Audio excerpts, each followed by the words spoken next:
When SAP Miller launched its Hansa Vuyo ads, little did it realize that one man would turn the fiction into a reality. This is Tonight. I'm Bruce Whitfield. Tonight I'm talking to Miles Kubheka, who decided to turn the Vuyo's brand into his own version of success. Just in case you've been on another planet or in a different country and you don't remember the Hansa ads, have a look at this.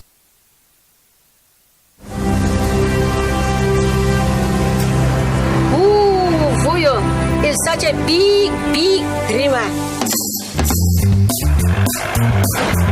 He started off with one business, and now he's an Afrikaanski businessman. Has become an overnight sensation. He's on TV all the time. Like a beautiful burgos roll. Made famous by Vuyo!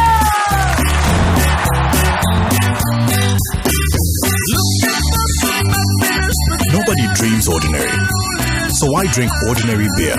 He never forgets his roots. Hello, can you hear me? All our people must have designed. That's what makes him our boy. Step out of the ordinary.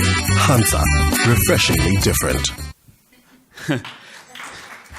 Hello, everybody. Good morning. How many of you remember the advert? And how many of you thought Vuyo actually existed? So I saw the advert and I thought, you know, this must be based on a true story. I mean, it was such a well-executed advert and it ran for a period of time. I thought Vuyo existed. So I Googled only to find out there was no Vuyo. Totally fictitious character dreamt out by these guys here in Cape Town at an aid agency. I think it was after smoking some green stuff. But nonetheless, there it was, this amazing IP. In fact, I've subsequently chatted with SAB. They spent over 25 million rands in ad revenue and production to make that. And no one owned Vuyo's. So I promptly trademarked it and I became Vuyo from that day on. Sadly, my mom now calls me Vuyo. But the interesting thing about that is that from nowhere, I spotted an opportunity that sat there and I claimed it and I inherited 20 million rands worth of brand equity. And now you could work your entire life and never create brand equity worth that amount. And there it was sitting. So I often get asked as to why did I do it? You know, a lot of people saw the same advert as I did. And they come to my restaurant and says, dude, like, I want you to do exactly what you did. Why did you do it? You know? They asked me this question so many times. I started asking myself the same question. Why did I do it when nobody else did it and they had exactly the same parameters as I had? The only answer I could come up with is that for as long as I could remember, my mom always said to me, don't be an also-ran in life. If there's 5,000 people who set out to run a marathon, 4,999 of them serve to legitimize the winner. They are just there so that there's a number one. So go out and change the world, she said. And I remember thinking to myself, lay off me, woman, I'm only 3 years old. But I guess it was that sense of purpose from such an early age that ultimately propelled me to want to change the world or count for something. In fact, I always say I want to change the world. My son nowadays says, Daddy, you need to be specific. You want to change the world for the better. And it's such a simple little thing, you know, you can change the world for whichever direction. So I want to change the world for the better. So there's a lot of speakers who speak for a living. I speak about my living. I tell people my journey or my story. And I find that, you know, people are very intelligent. They can connect the dots for themselves. I don't come and profess to know anything. And the reason why that is true, when I started as an entrepreneur, I couldn't find any content or books that could speak to my circumstance. Because when I started becoming an entrepreneur, I'm the first generation everything in my family. First one to go to university, first one to be on a plane, first everything. You name it, if you say first, I'm the first one to do it, right? So I don't have an uncle that I can ask for advice. This like fuck all. Like, I got to figure it out. In fact, my uncle is the one who asked me for money. So it's like, you know, the black tax struggle is real. So now with that, if you have all those parameters, what you start doing is like you start going looking for research somewhere else. You go, so I started reading a lot, finding out about how other entrepreneurs were doing it. And all the books I could find were not local, firstly. And secondly, they were written by pale white guys who were already successful. Oh, I just realized I'm the diversity guy for this talk. Oh, cool. So you gotta believe what I'm saying, because what Graham said, listen to the last guy, okay? Say, hey, I'm not just here to make up the numbers. It literally just clicked. But anyway, so in truth, I couldn't find any diversity books that could speak about entrepreneurship in my context, coming from townships, living in South Africa where there's a high unemployment rate. All the books were written by these old dudes who felt like when you read their books that they knew that they were going to be successful from day one, right? Because they write when they're old, so it's a memoir. They've forgotten how hard the hard yards were at the beginning. So they write with that veneer of success. And this was not my lived experience. It's flipping hard being an entrepreneur. So I was like, well, if I can't find anything that is more realistic to me, what about I write the book? How about if I write about my journey as I'm going through it? I'm not successful by any stretch of the imagination, but surely my experience may help a Sipho or a Temba to avoid the same hurdles. So I wrote a book. It was exclusive for a while. It was exclusive books, I think third most stolen book. The Bible being number one, so I was in good company. And it gave me real street cred, you know. Number three, stolen book. So I'm going to quickly share some of the recipes. They're not recipes of success. They're just recipes of what I've learned for each individual experience. Cool? So the first one is start by starting. There's a lot of people in this room and in every corporate that sit with incredible ideas. You know, guys who came up with the please call me. Things that change fundamental businesses. In fact, one of my passions is that I think most businesses are going to die in 100 years' time because all the entrepreneurs that founded those businesses would be dead.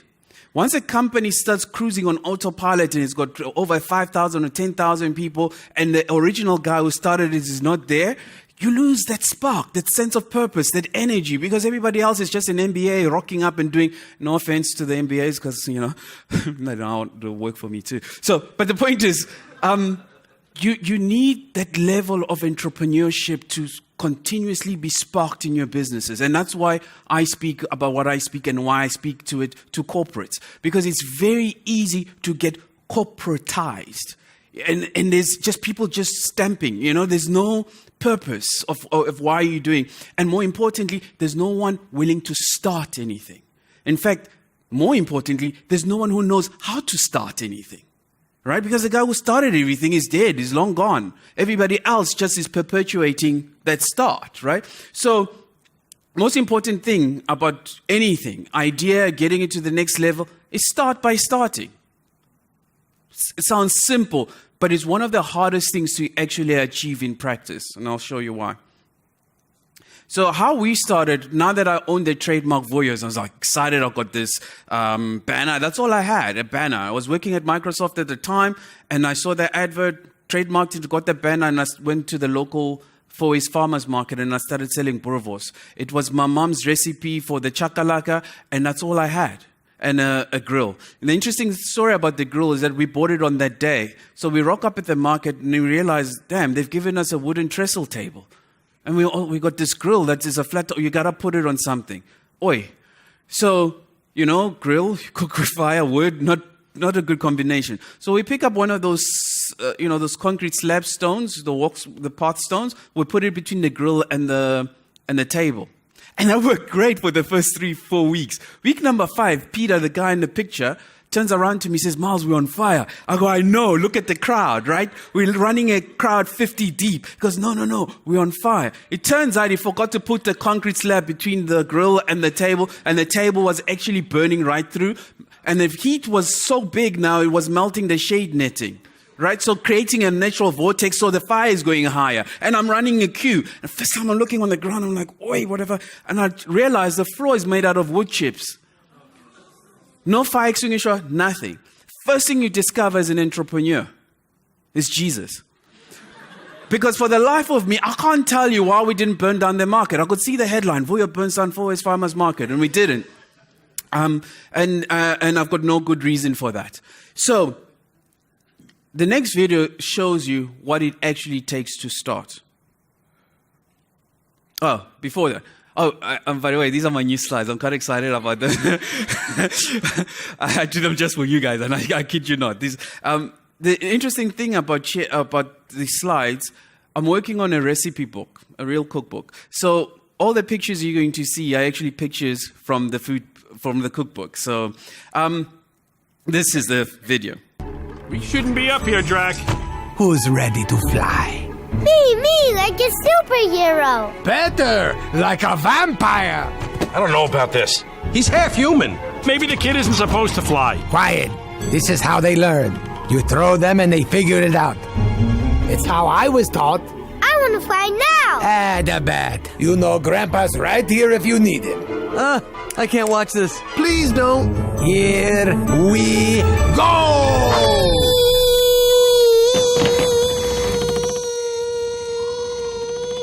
He's still not flying. He will.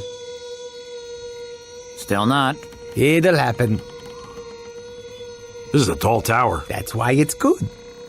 You should get him. Drac! I did that my first time. He's getting too close to the ground. You know what? He's not gonna fly.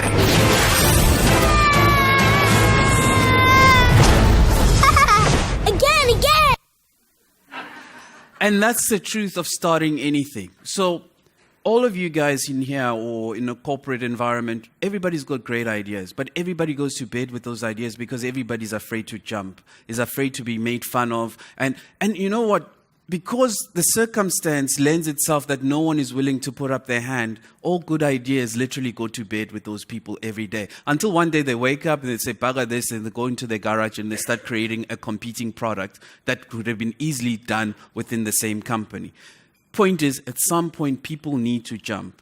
Unfortunately, unlike this, this little Dracula, not everybody's got someone to catch them. So I can tell you from a guy who's been on the outside, when you jump, the likelihood of landing on the ground and splatting is real. I've done it a couple of times and it hurts. And it hurts real, real bad, right? But the trick is getting up, maybe putting back that rib in place and going back up. Because funny enough, like the kid says, once you've jumped and you realize that you've gotten over the initial fear, it becomes easier to jump the second time. It becomes easier to jump out of the plane the third and the fourth time. That's why people keep climbing mountains more. They climb the one and it's like, oh, there's another one. They jump out of a plane, they want to jump out of a bigger one. They fly a small one, then they want to fly a 747, right? Because you get to see that it's possible. So, dream bigger. That's the other thing that I realized in my journey. People don't dream big enough. It's the weirdest thing. The smaller your dreams, the more limiting you are, limiting yourself. And I learned this at Microsoft. When I joined, they said, we're going to put a PC on every desktop in the world. I was like, dudes, I'm from Africa. I don't know what weed you're smoking, but there's not even electricity in most of my continent. Now you're going to put a desktop on every desk on the planet. Look today, Africa's got cell phones 3 to 1 per person. I think that dream was achieved and then some. So sometimes the dream never gets achieved in the way you intended to get it achieved. But if it's big enough, it's almost always likely that it will be achieved. So I dreamed big. My vision was not to end up at the market selling Boerewors rolls. You know, I wanted to see myself looking at my bricks and mortar building and saying, that's us, that's Vuyo's. And that's exactly what I did. I found what I thought was the most perfect location in Braamfontein. But by that time, when we finished shop fitting the store and done everything, I was so broke, I didn't have money to launch the store. So on the 26th of December, I was like, wait, that was the launch day. In fact, the business was incorporated on the 12th of the 12th of the 12th. Binary, because I was in IT, so that's important. But anyway, so we got 4 snow machines, and we made it snow. It was cool. It was overcast that day, and you know we had snow, and people were eating potjies and Boerewors and dombola. You know, it was very nice and cozy, and everybody was having fun. Except the next day, not a single customer. I couldn't have chosen the worst time to open a restaurant. On the 27th, there was not a single person in Braamfontein because all the Zulus are in KZN, the Xhosas are back in the Eastern Cape and Western Cape. There's no one in Braamfontein, right? I'm like, oi, I'm sitting there. I remember that day clearly. I'm sitting there. The tables are like lily white, like corporate South Africa. I'm like, what have I done? You know, like, how did I get here? And then I decided to call the Sunday Times and I said, would you be interested in hearing about how we made it snow in the middle of an African summer? They go, meh.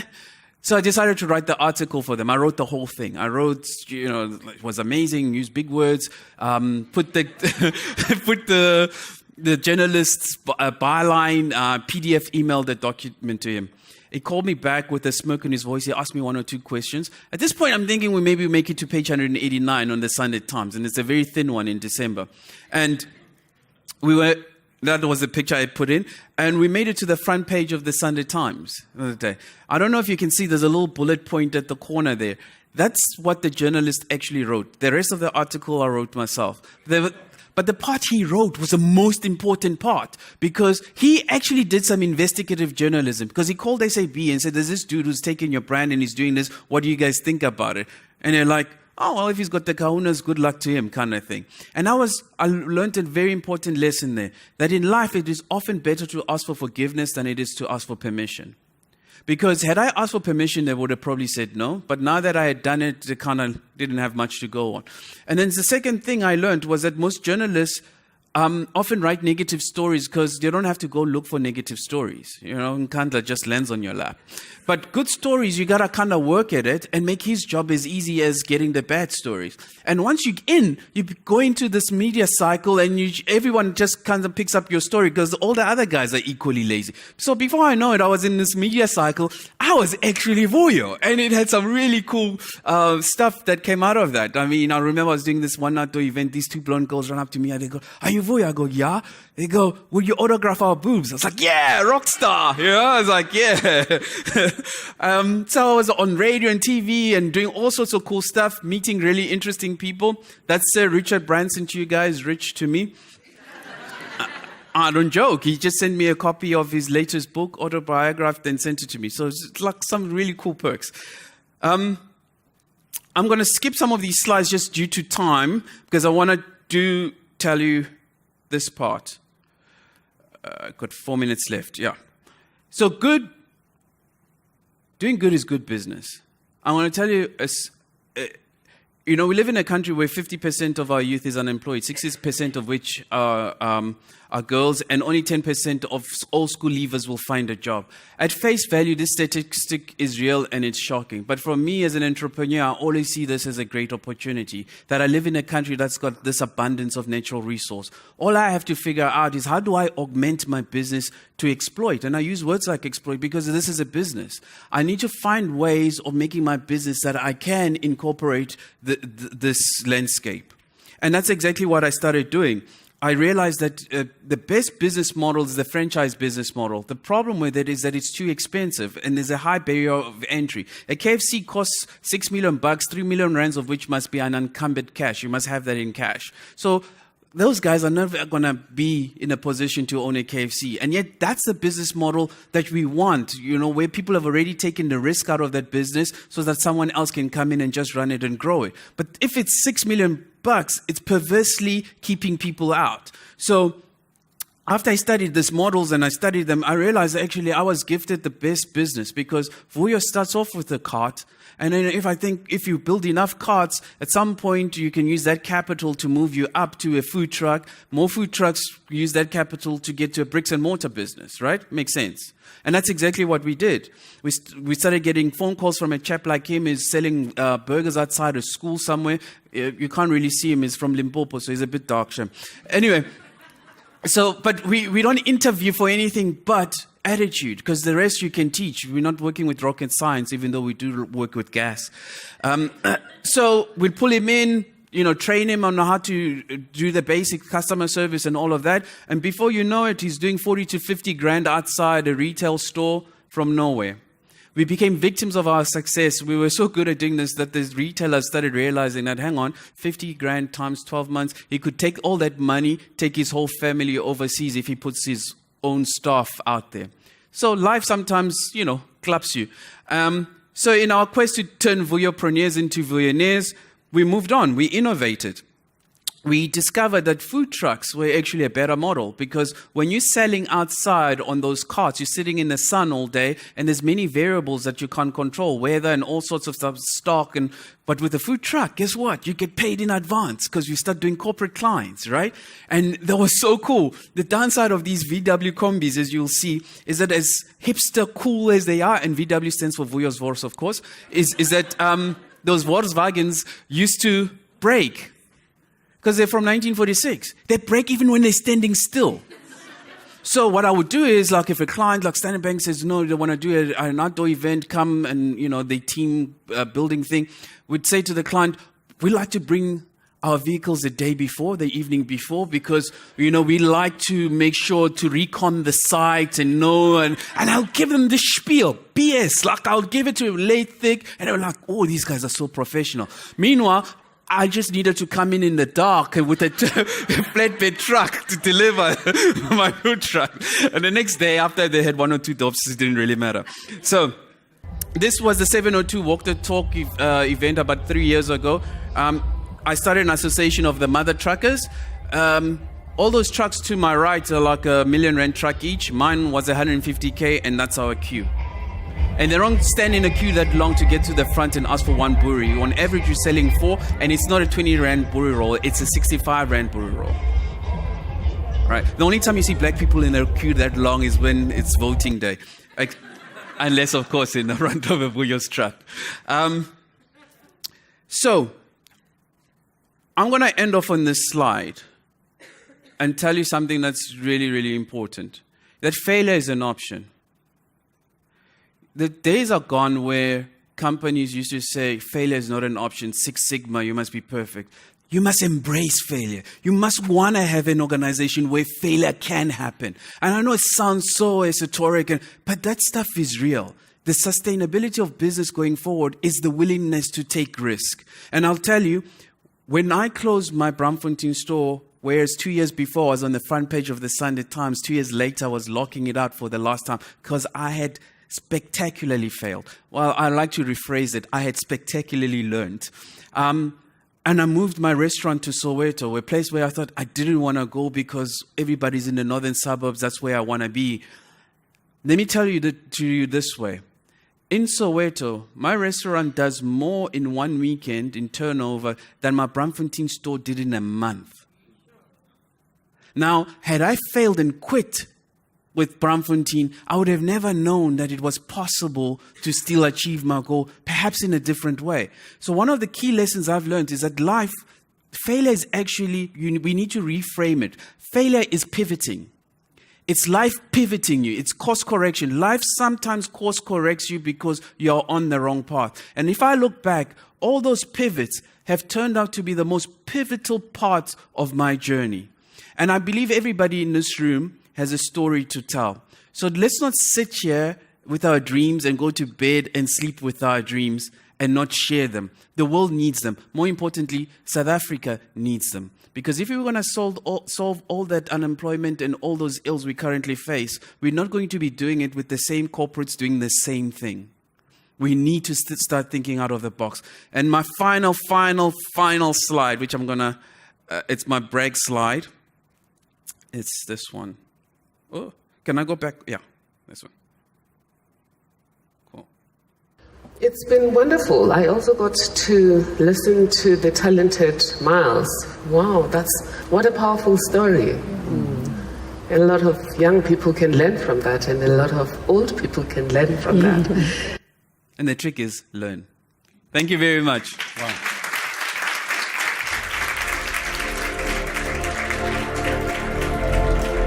Good man. Thank you. Great story. When does the recipe book come out? By October this year, because you want to hit Christmas.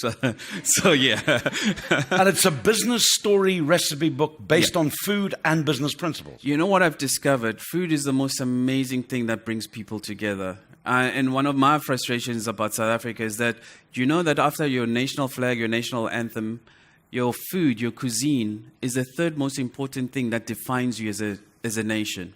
In South Africa, we stand in queues for months when an overseas brand comes and sells us coffee, like we never had coffee before, or donuts, like we never had vetkoek or amagwinya. We've been having this, but because someone else has packaged it and brought it here, we line up for it. We've never bothered to package and be proud of our own culture. And if we're not proud of it, no one else is going to be. Pretty certain it's going to be a bestseller. Miles Kubheka, thank you very much.